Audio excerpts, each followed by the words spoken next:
Alrighty, it is Friday, February 23rd. Time to catch you up on what's been going on. And last week was very frustrating. Couldn't seem to get anything done. It was always something getting in the way, whether the weather.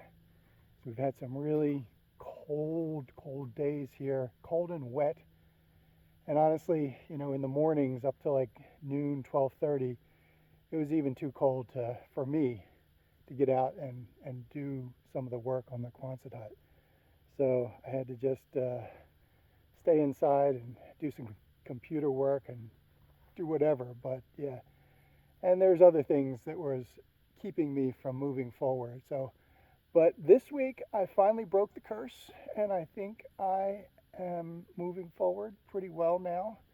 So let me just start up here by the house with the security camera, and I'll explain sort of why it was a little bit of a fiasco to do nothing more than install an SD card into the camera. So let me flip this around.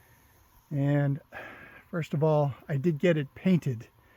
That top 4x4 was dry enough to take paint. So just being out in the weather really helped it to dry out.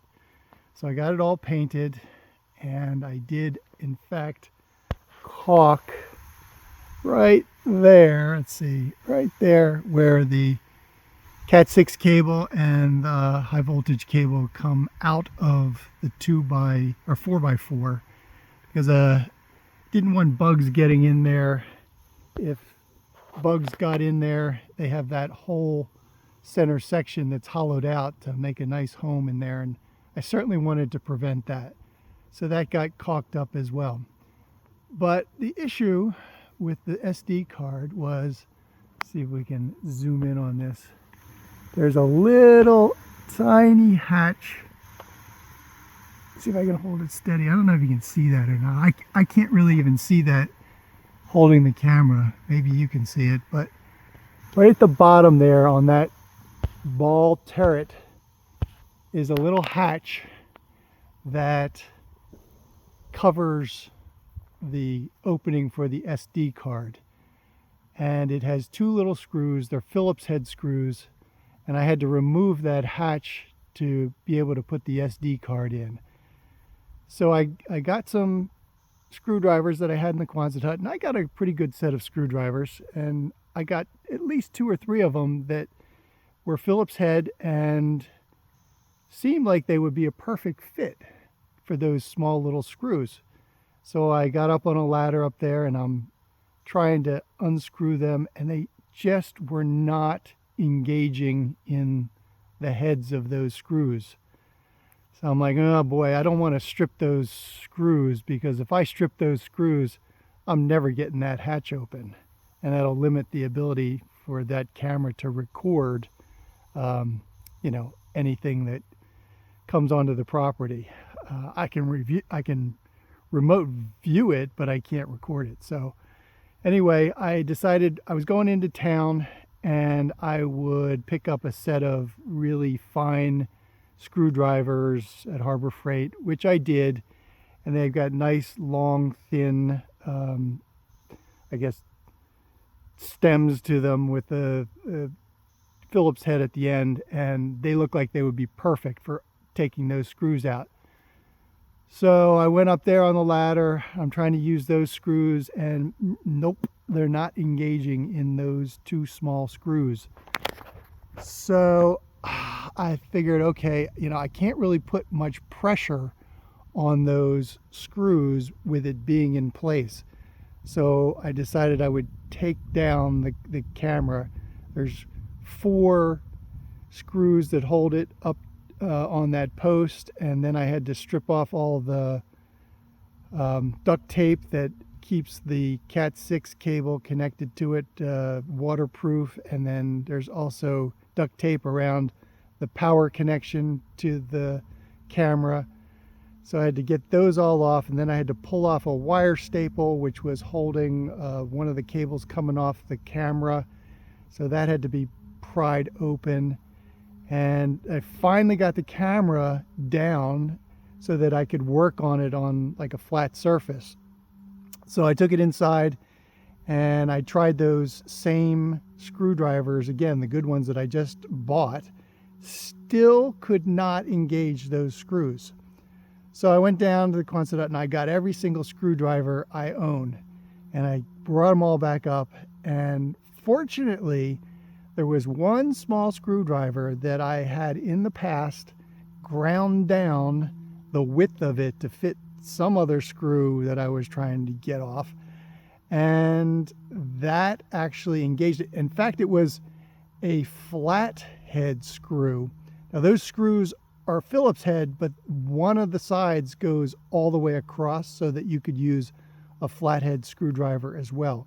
So that did in fact engage in those screws, and I was able to remove them and then put the SD card in, put the little hatch back on, put the camera back up into place, put the stainless steel screws that hold the camera to the post back on. And of course, one of them stripped out on me, so I had to replace that. And I had to get pliers to unwind it because it wasn't coming out with the drill driver. So I got that back up, and then I put the power back on, and I put the Cat 6 connection back on, put the duct tape all around it to seal it from moisture, and then I was able to test it to see that it was all still working, which it was. And then of course you have to format the SD card inside the camera. So I found the menu item to actually format the card. And so now I've set it to record for 10 minutes every time it actually senses motion of something out here.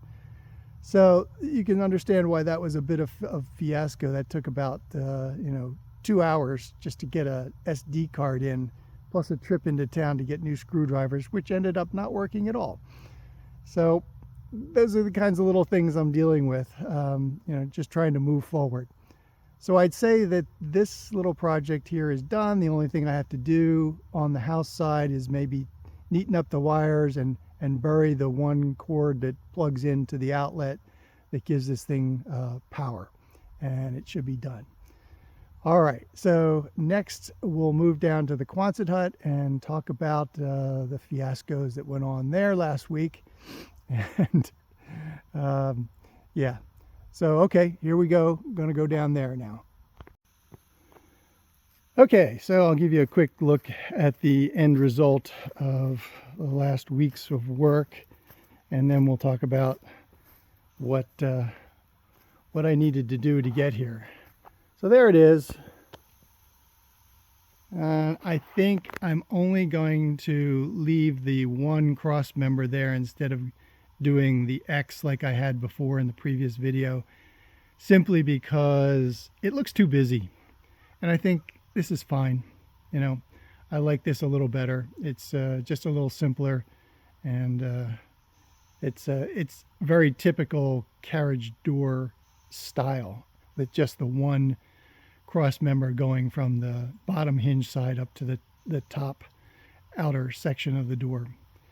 And I got these handles on yesterday. They look nice. Just solid black handles that can be grabbed from the outside. And you can see along the bottom, I got that, I guess, weather stripping, if you call it, along the bottom. That worked out pretty well. It's just stuck on there right now. It's got a sticky section along the top of it. And I think what I'm going to do, I already cut a piece for the northern door. That's this one on the right that you see. That'll go over the top section of that black weather stripping along the bottom and just help to hold it in place with some screws, so that if the sticky stuff ever starts to wear off, that it'll still be held in place. So that's what it looks like. I still have some work to do. The outers, all this outer trim on here across the top and along the sides has to come off. The inner trim, which is the southern peach in here, it's cut to fit inside here, and one of the sides is still bare wood, so I'm going to have to pull it off and give it a couple coats of paint before, putting it back up for the last time. And also this top piece needs to get a little bit cut off of the top there. It's just hangs over too much compared to the other side. So that had to get cut and painted. And then I do intend to put weather stripping along here. Let's see if that's as much as it goes. Along here, just to seal this little crack between the door and the trim. So, and the windows worked out pretty well. I recut the mullions that hold the plexiglass in place. I put some caulk behind the plexiglass only on one side, that is the back side, and then I've just put the mullions in place to hold it in. So it is sealed, but not on both sides. I figure if I ever needed to replace it or change a mullion or something, it would just make it a little easier. I don't have it all completely caulked up and impossible to get it off and replace it. So, all right, let's go inside and talk about the disaster last week. All right, hang on one second. All right, this is the inside, and maybe disaster was a little bit of a strong word to use, but what I needed to do was which I didn't mention in the last video, these doors, they swing in on both sides, and they were hitting the concrete and not allowing the door to swing open. This one swung open maybe to about here, and I decided that it would probably be better just to grind down the concrete instead of taking the door off and cutting along the bottom to allow it to swing open. And I started on this side, and you can see, it's pretty obvious where I ground the concrete to allow this door to swing open. And this door was not too bad. It took me maybe about 25 minutes or so just to let the door swing open, grind a little down, and it would just continue to swing further and further till it got to about here. And that's as far as I really needed to go. So it does, over here, it does hit the concrete, but I'm okay with that. It opens more than 90 degrees to the wall, and that's fine. And this is really very sort of light grinding. It didn't take too much to grind it down and let that door open. Maybe a little bit in here, it got a little deep, but like I said, it took me about 25 minutes or so, and it was done. It did make a big mess. There was a lot of dust flying around. I had the back fans on and trying to get positive air pressure from the backside so that all the dust would go out the front. Plus I had another fan just sitting on the floor here blowing out the door just to try to get the dust to go out as much as possible. And then I thought this side, this is the northern door, was going to actually be the easy door to take care of. There were two little bumps in the concrete, one about there and then one about here, back a little bit further. And I thought, all right, no problem. I'll just grind those two bumps down and I should be good to go. Because before I did that, the door only opened about a third of the way. So I ground those two down and I got stuck right about here. And I had to start grinding a little more, and I got to here and I got to here, and I kept grinding and grinding and grinding. I actually blew through all 4 6-amp-hour batteries on the grinder, and then recharged them again, blew through all 4 batteries yet again, and recharged them a second time, and I got about halfway through the batteries, and I'm like, holy crap, this section here is still, I mean, there was a lot more to grind. And I'm like, this is going to take another, I mean, literally to go from here all the way to here would have taken probably another 3 to 4 hours of grinding, and just continued to make a huge mess of things. So I relented and said, all right, I'm kind of done with the grinding. Let me take the door off and just cut a little bit off the bottom, and that should allow it to open up. So I did. I removed this door, laid it down, and the first time I did it, I just winged it. I said, okay, maybe about a 1/16 of an inch ought to do, and then the door will swing open. So I cut it off with the power saw, circular saw, and I painted the bottom 2 times, let it dry, and then sprayed it with Flex Seal before putting it back up. And when I put it back up, the door only opened to about here. That was it. And then I took it off again, and this time, before I took it off, I got a very flat, straight, it was actually a spackle knife, and I laid it on the concrete here, which is like the highest point, and I measured it onto the door where it hit. And then I marked it, and then I added probably another 1/16 of an inch to it.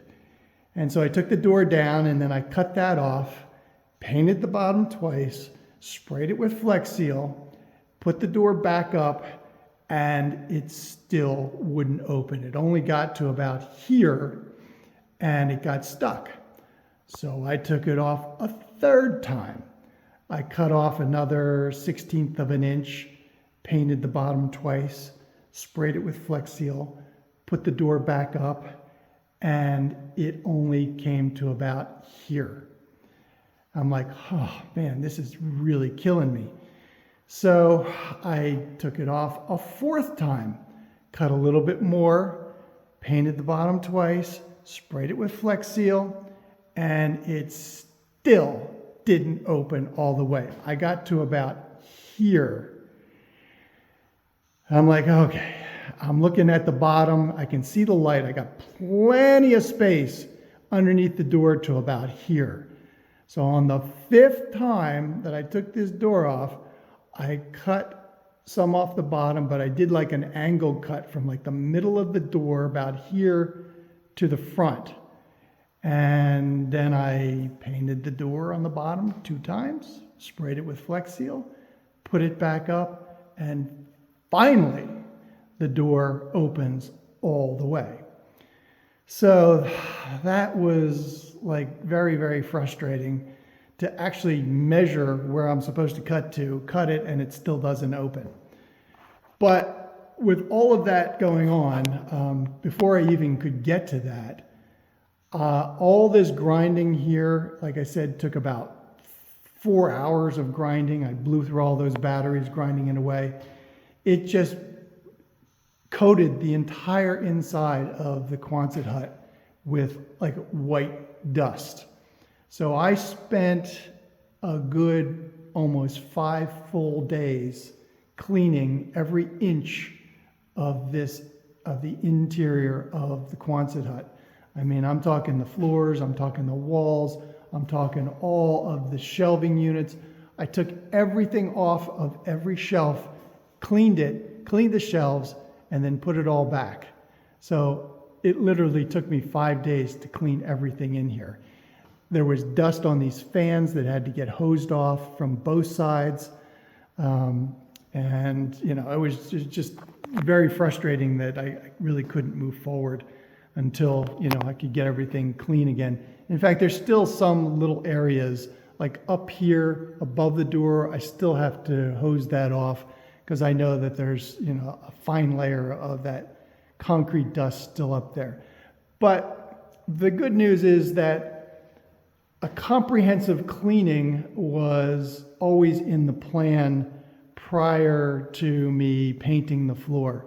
So you'll notice from the last video that, all of these shelving units have been moved to the northern side in preparation for painting the southern side.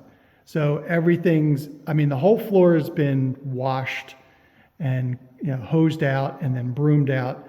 And then this is going to be the first section that I paint with an epoxy paint that I bought at Lowe's.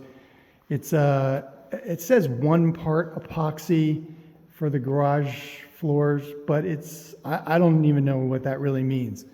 But the problem is that it's been so cold, there's a minimum temperature that you have to have in order for the paint to dry properly and stick properly to the concrete. And that's at least 50 degrees.